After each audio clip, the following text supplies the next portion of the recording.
Hey, everybody. Welcome to our YouTube Live. I will get started in just a second. I have a short presentation on ADHD, anxiety, and the holidays with some practical. Oh, let me stop my audio because, as you can see, it is laggy. Let me see. We can see who's joining us here. If you have any thoughts or questions while I'm talking about ADHD, anxiety, and how to thrive this holiday season, not only survive, and I feel like a lot of us are probably in survival mode these days amongst the global pandemic and just regular holiday stress and anxiety on top of everything else that's going on. So first, what I'm going to talk about is the ADHD and anxiety brain patterns briefly, because that will frame it for us as I give you some practical strategies to decrease anxiety and stress, and then ultimately increase your ability to be calm and focused and present so that you can have more joy this season. And that is my whole goal here on this YouTube channel, is to teach people that we can train our brains in the right direction to be able to have more fun and happiness in our daily lives. And we're going to talk about the holiday season specifically here today. Okay, so without going on any more about that, let me tell you what the ADHD and anxiety brain patterns are like, in case you haven't seen any of my other videos where I talk about the brain patterns behind these challenges. So, long story short, there's 5 main speeds that our brain uses to be able to get into the states that we want to be able to create within our days and across our days. And they range from extra slow speed, which is basically sleep mode, to extra fast speed, which is fight or flight mode. So, what happens is, I just have to give a shout out here to Phoenix. Hey, Phoenix, thanks for joining me. Let me just type you in here. I'm glad to see you here.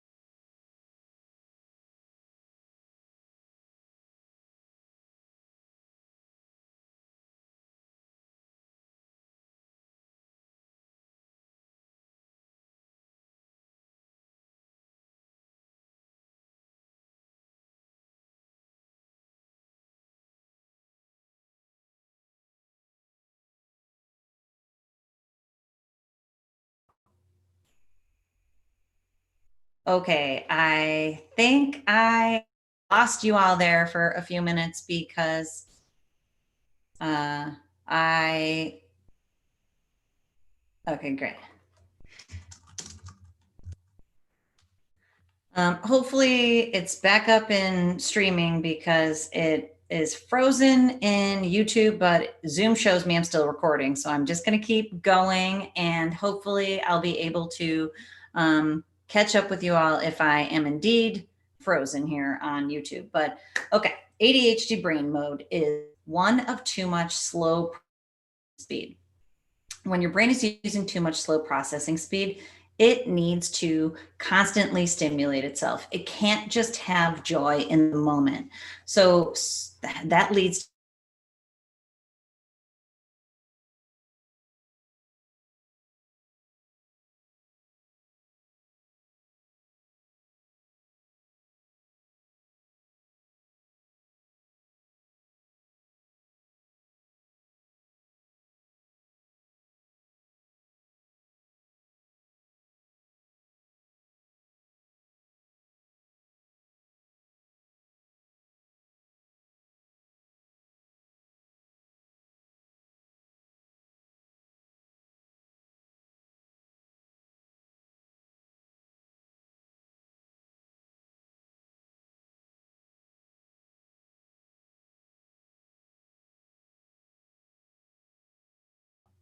Okay, so before Zoom disconnects on me again, which hopefully it won't, but let's get to some strategies so that I'm not spinning my wheels here.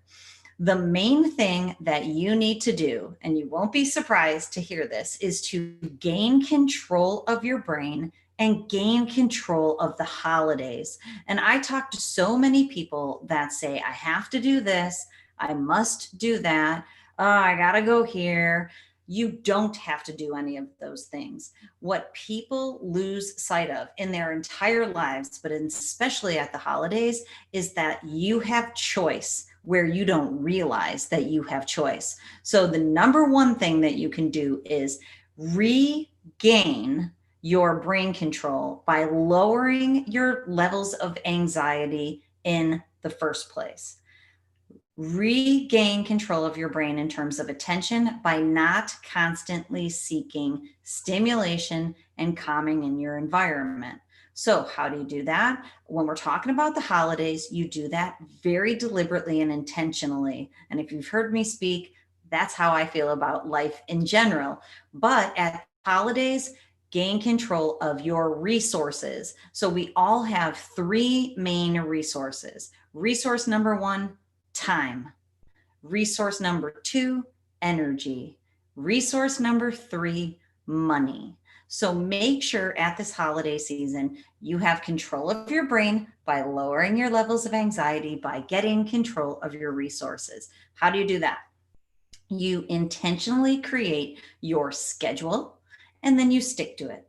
You intentionally decide when you're going to spend time with other people and when you are not, and then you stick to it. You intentionally decide how much money you're going to spend within your budget and within your limits so that you don't overextend yourself financially, and then you stick to it. I know it doesn't sound like rocket science, but in fact, it is built on the principles of neuroscience because you need to set yourself up for wins this holiday season. So, for a very long time, to the dismay of many of the people in my life, I have been deliberate and intentional on how I spend my time. So, for example, last weekend, we went over to our socially distancing socialization besties house, the people that we spend our time with during this quarantine. And I went over for just a little bit. The hubs stayed for a longer time with my daughter, but I was beat.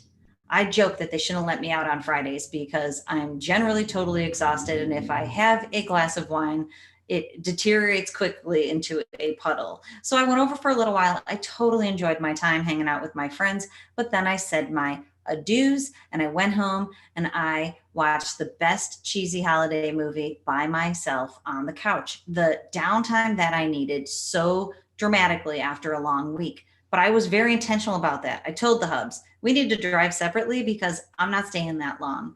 And even though he didn't love that, he completely respected that.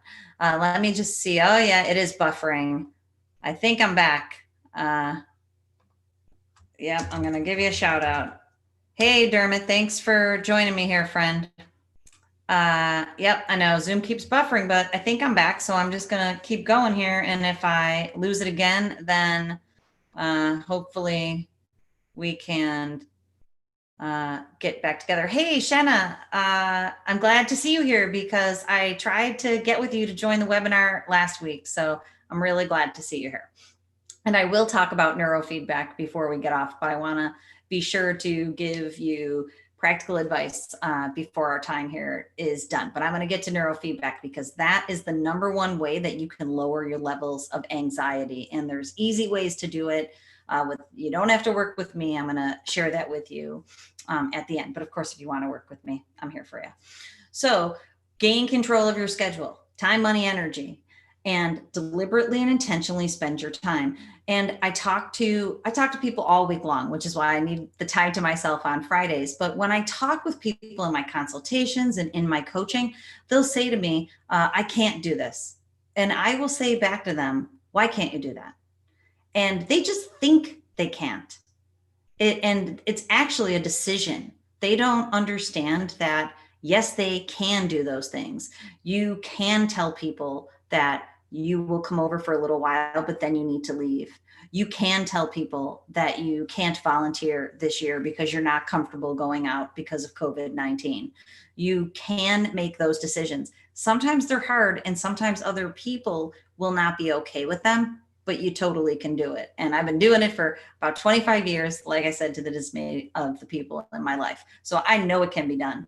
I also know that I can set budgets to the amount that I want to spend, and I can still share and connect and show the people in my life that I love them and that I am thinking of them. And I do that very intentionally day in and day out. So control your brain, control your holiday schedule and your holiday spending.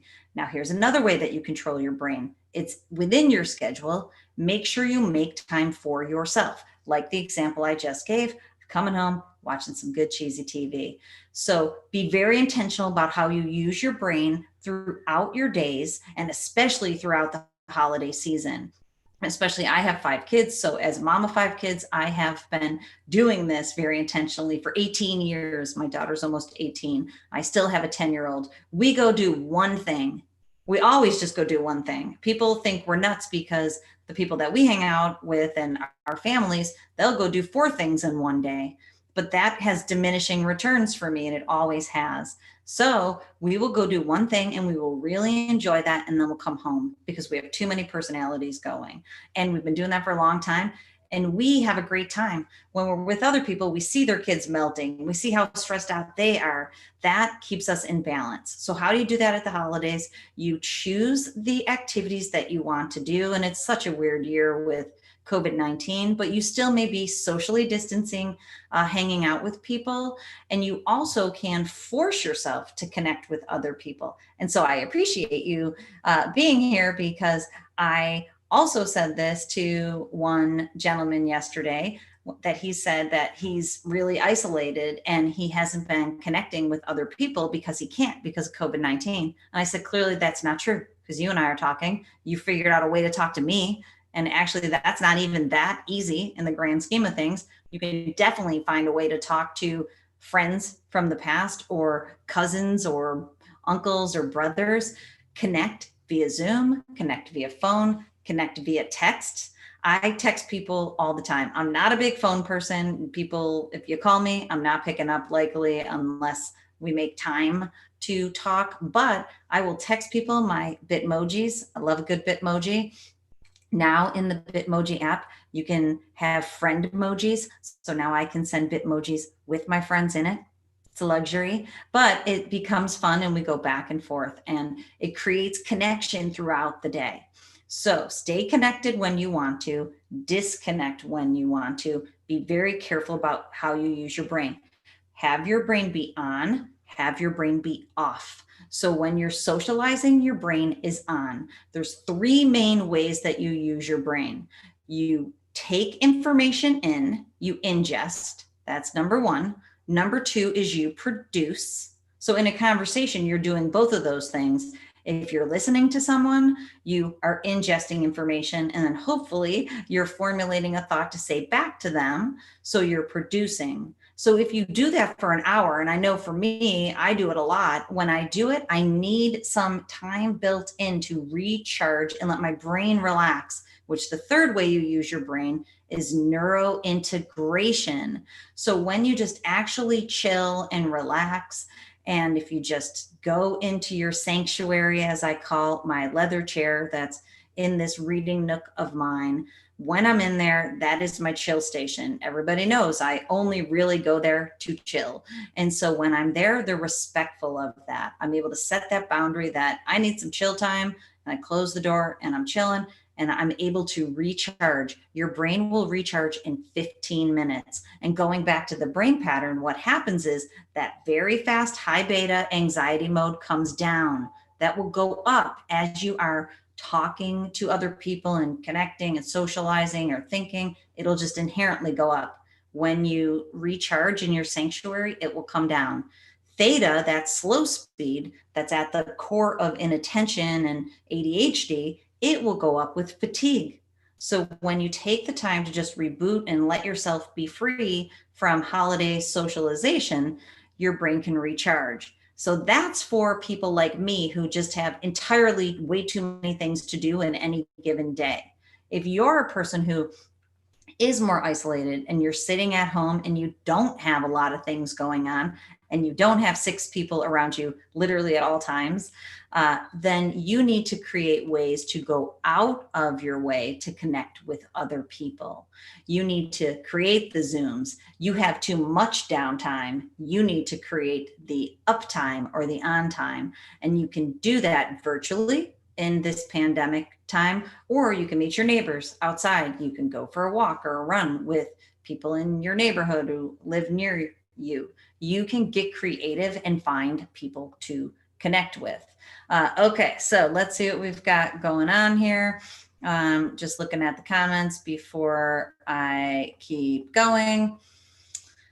Yeah, okay, so Phoenix, I appreciate your comments, just so you know, and I am going to talk about emotional regulation. And the other piece of advice is, if you feel like you need to cry sometimes, just do it. And I've also told this to many people this week. I've told myself it once or twice. I've told my kids it. My daughter fell. She rides horses. She fell off the horse and she's 10. She was being brave and strong. And when I picked her up, she was shooken up and she said she feels like she needs to cry. And I said, go do it, girlfriend, which she did later on that night. You know, we're so busy, all of us being strong. And if you become out of emotional balance, now there's 2 caveats to this.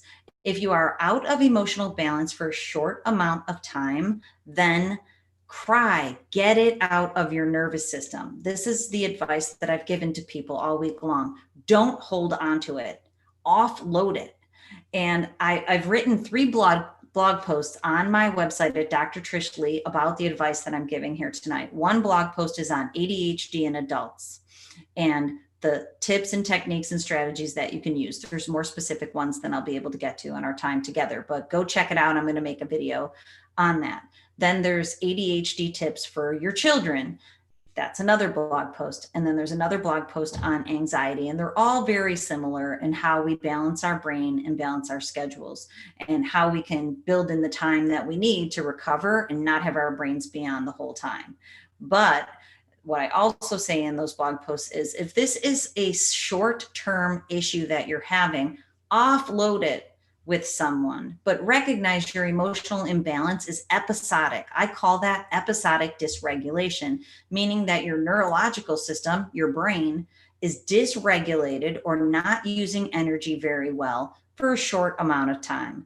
If you're struggling with long-term dysregulation, these strategies can be much more difficult for you to be able to use, because if your brain has been dysregulated and imbalanced for a really long time, then you might just need some help. And that is what neurofeedback does for people. It balances your brain. When I do a home brain map, I'm able to see exactly how your brain is performing and where the areas, literally the areas in your brain that need to be regulated are, and how the energy needs to be shifted and changed. So I can see that in the home brain map, and then I can do that using my home neurofeedback system that I can completely individualize for any given person's brain. And again, I've talked to lots of people all week about their brain patterns, where the gaps are in the optimal performance pattern, and how I can shift those gaps in brain performance into the optimal mode to help you feel better. So if this is a long-term thing for you, recognize strategies might not work for you, but try them anyways, because sometimes you can fake it till you make it. If you've also seen my videos, you can purchase the MuseCalm headband that I have nothing to do with, but I use mine all the time on top of home neurofeedback. It is home neuro meditation. It's the coolest piece of tech that is out there, that is super affordable for you to purchase all by yourself. If you're interested in buying one, let me know, because I can send you a 15% off discount, which takes it from $249 and makes it $212. It can't be individualized, but it's a really great start at beginning to shift the way that your brain is using that high beta anxiety mode. It brings it down. It brings down theta. that slow mode that makes it so that your brain feels fatigued and overwhelmed and feels like it needs stimulation. So it's a really great start. So that's kind of the intro to neurofeedback that I will give you here. And I'll tell you real quickly the way that it works, because I know, Shen, I don't know if you watched, Dermot, great question. What causes ADD or ADHD? I'll answer that. But Shen, I don't know if you watched the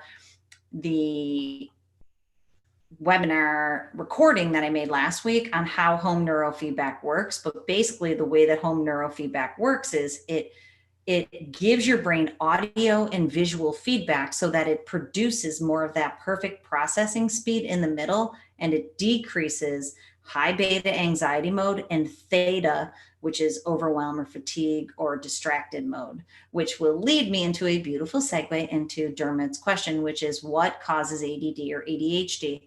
There's tons of science that shows that ADD and ADHD is caused by too much production of theta, slow brain speed in your brain. It's an organic pattern that people are born with. It is classified as a neurodevelopmental disorder, meaning that when your brain was developing neurologically, it developed differently. And that's where the term neurodiversity comes from. But honestly, I don't love the term neurodiversity. Every single one of us is neurodiverse because not one brain is the same as another. And the reason I don't love the term is because science shows that neurofeedback can make it so that your brain doesn't produce as much theta as it was when you were born, or it still is right now. And that ADD and ADHD can literally be reduced and alleviated using neurofeedback. But let me go back and just explain what causes ADD and ADHD just a little bit more. So out of those 5 brain speeds, theta is slow brain speed. It is the speed that basically is shifting your brain into sleep. So theta should be kicking in the evening or the nighttime, like now, if you're me who goes to bed at 9:30 or 10, thankfully I feel pretty fresh right now, but as the evening goes on, your brain gets groggy and it feels tired. That's because your theta production is increasing. It's supposed to naturally increase towards your bedtime so that when you get into bed, your brain shifts into sleep, and it shifts into extra slow speed so that it can stay asleep for the night. But if someone struggles with ADD or ADHD, their brain is making either a decent amount or a really lot of theta all day long. So kids that have very bad ADD, that means that their brains are making more than 3 standard deviations of theta than the optimal brain pattern. So basically the brain is just running very, very slow. And that's why stimulant medications are prescribed for kids. And sometimes they work, but a lot of times there's other things happening in someone's brain pattern that makes it so that medications aren't the very best solution because there's other things happening. But basically the brain is running too slow. So it becomes distracted. It can't stay on focus. It can't use executive functioning skills, which is planning and organization, big picture thinking, and the small steps that you need to be able to accomplish those bigger goals, working memory, short-term memory, sequential memory, all the things that you need to be able to use to learn or to be productive at work. So that's why the ADHD brain, I'm just checking here to see what's going on in the chat. YouTube's really delayed, so I'm not watching it because it throws me off because I'm watching myself from a minute ago. Okay, great, Shenna. I'm glad. Yeah, keep doing research. If you have any thoughts or questions for me, you can always throw it in the comments on my YouTube channel. I try to be diligent about getting to people's comments and answering their questions. So basically that ADD and that ADHD pattern is one of too much slowing. The analogy that I use is that it's like a car driving around town.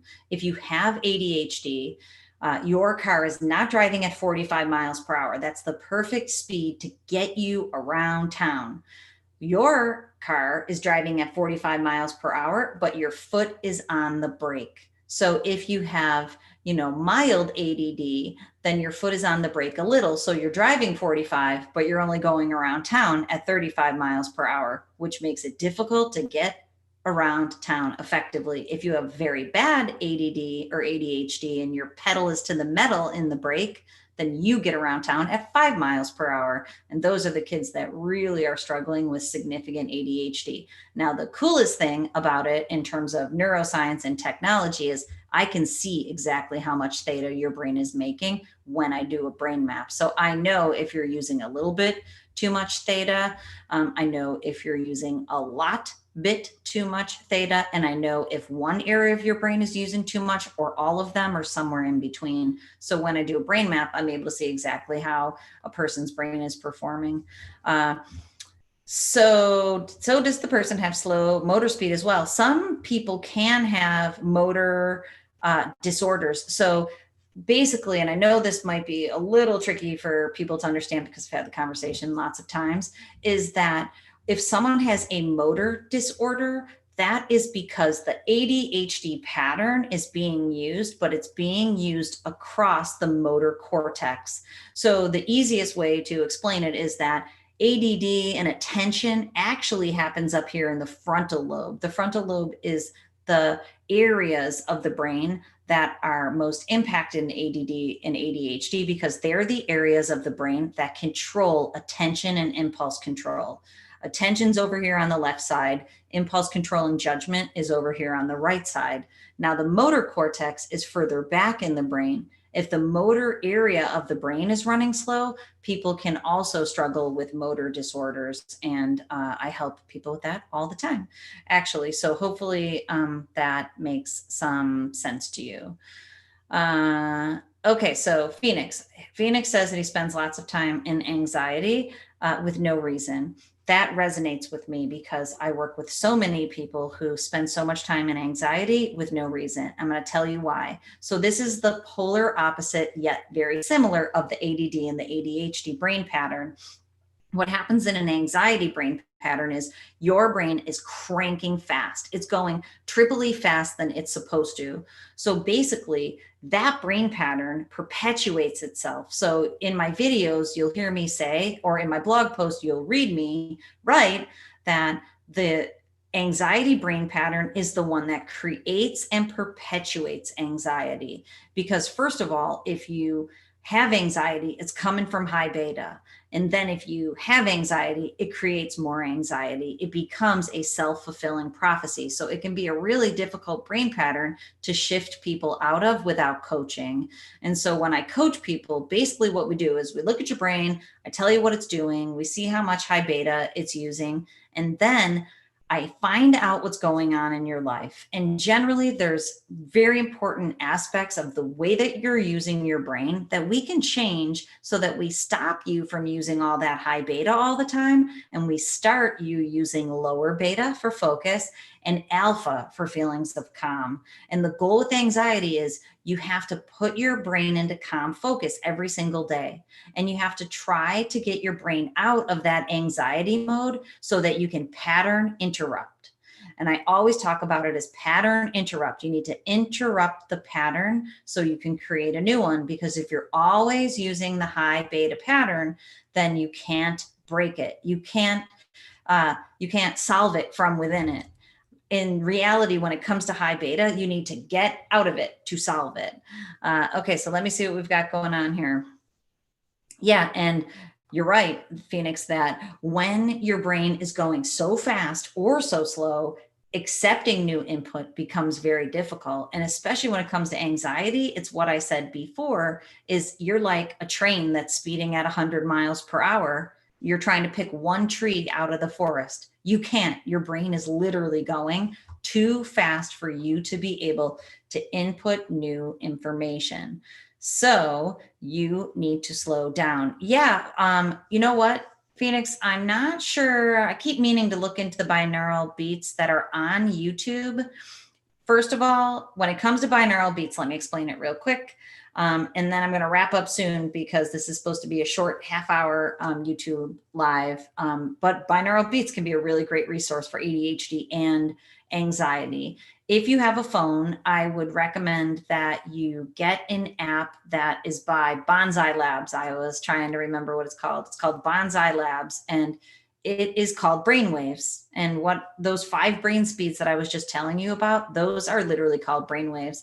So if you get that app on your phone, that app you can set so that you can set it for different frequencies that are basically put into your ears from one ear and from the other ear. And what binaural beats means is that the sound waves that are resonating at the frequency that you want your brain to go are put into 2 of your ears. And so they cancel each other out. So you won't hear them, but your brain will attune to the frequency that you just put in. So you need to be careful of what you're listening to on YouTube. Because if you are putting a fast frequency in, it could make your anxiety worse. If you get that app, you can choose, like one of them is called espresso shot, which cranks your brain up and makes it go very fast, which obviously you don't want for anxiety. You want to choose a binaural beat setting that calms your brain down to a slower alpha frequency at between 8 and 10 hertz. Let's see. Yeah, I can explain that, Dermot. Thank you for asking. That ADHD and anxiety are comorbid patterns. Basically, what that means is that they coexist together more times than not. And it is because that anxiety becomes a self-stimulation pattern that is internalized in the brain. So like I said about ADHD, that's a brain that's running slow. So it seeks out stimulation to help it feel alert so it can stay engaged in the world in the day, because it's sleep mode being used in the day. So the brain needs to do something to stay awake. And another, not really analogy, but way that I talk with parents when I'm trying to help them understand what their child might be experiencing, especially after I've seen a brain map that's using a lot of theta magnitude, stay up for 2 days right now. And in 2 days, see how you feel. You're going to feel exhausted. It's going to be difficult to focus. You're going to be distracted and you're going to be cranky, because when your brain is just using that tired pattern all the time, fall asleep pattern, it's difficult to focus. And then your brain kicks it into overdrive, fast brain speed to offset the slowing so you can stay awake. It's internalized self-stimulation. So going back to my probably not that good of an analogy to the car driving around town, is that driving around town 45 miles per hour is the ideal speed. If you have ADHD, your foot is on the brake and your brain is slowing down. So what your brain will naturally do to help you get through your days is to put your foot on the gas. And so now if you're supposed to be going 45 and your brain was only going 25, your brain pushes the gas an extra 20 miles per hour, which will give you anxiety too. That's why the patterns are comorbid. They exist together because if the brain is slowing, more times than not, it has to kick it into fast mode also to actually get your brain through your days. Because if not, you would fall asleep. And I've worked with so many people, when I've done the brain map, all they have to do is sit still in the chair. And the minute that they sit still, they fall asleep. Because if they can't move their body, their theta kicks in so much that they start falling asleep. And what anxiety does is it really internally stimulates the brain. Let's see, in India, mental health is still seen as taboo. What should I do to explain my parents about the situation? I know culturally that becomes really difficult. And in all honesty, in so many families in the United States, it's still taboo also. And trying to have your parents understand neuroscientifically, and especially in Indian culture, I think that the neuroscience aspect of mental health issues appeals to cultures that really value education and value science in a way that I do. But interestingly enough, I work with many Indian families, and it's probably because of that aspect that they will come see me, because they begin to understand that mental health issues are actually neurological issues. And, if someone watching this video doesn't like that someday, as I'm sure somebody won't, you can look up the science behind that. So problems that manifest themselves psychologically cognitively or emotionally are grounded in a neuro. And there's a lot of science that proves that depression, anxiety, mood disorders, ADHD, they come from a brain pattern that's not using speed properly. So possibly your parents could respect that your brain is not using electrical energy properly or optimally. And they might be interested in helping you to regulate your brain neurologically, not if, especially if they don't buy into mental health disorders and, going to talk therapy. Oh, I think I'm lagging again. So hopefully that will help you to be able to explain that to them so that they will be willing to get you the help that you need.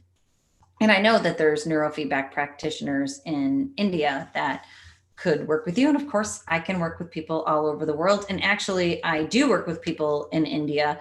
It was a little tricky getting the headband into India back when we set up one of the clients that we were working with. But I think shipping is a little bit easier these days, at least for now, fingers crossed, right?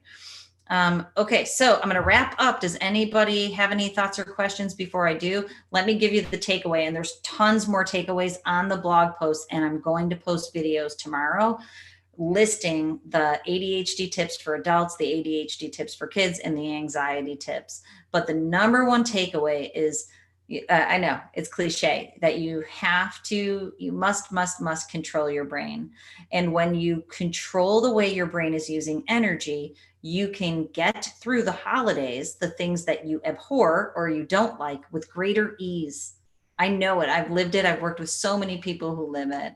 And you can actually start creating holidays that you will enjoy, and that will make it so that your brain will start using more focused energy, more calm energy. And the reason that I'm even here tonight is because that is a very important step for people who want to change the way that their brain is working, who want their brains to work better permanently. Because brain training and these behavioral strategies, the goal is to have you use the calm focus speed more and use the ADHD modes, the overwhelm, the fatigue, and the anxiety less. And when you do that, calm focus joy will become your operating mode. It will have the opportunity to create what's called a positive feedback loop, so that your brain can start rewarding itself for using the better brain pattern. And that is literally how it hardwires itself in permanently. So that's why we're talking about these tips. And that's why I want to help you to be able to do that. Okay. Thank you for joining me. I appreciate it. I'm going to be doing more YouTube lives. I'm trying to figure it out well before the new year hits so that we can rock it out and thrive in 2021. That is my goal for myself, and that is my goal for you. And I want you to be able to control your brain so it doesn't control you, so you can move forward and next year create the life that you want for yourself and that you totally deserve. Okay, again,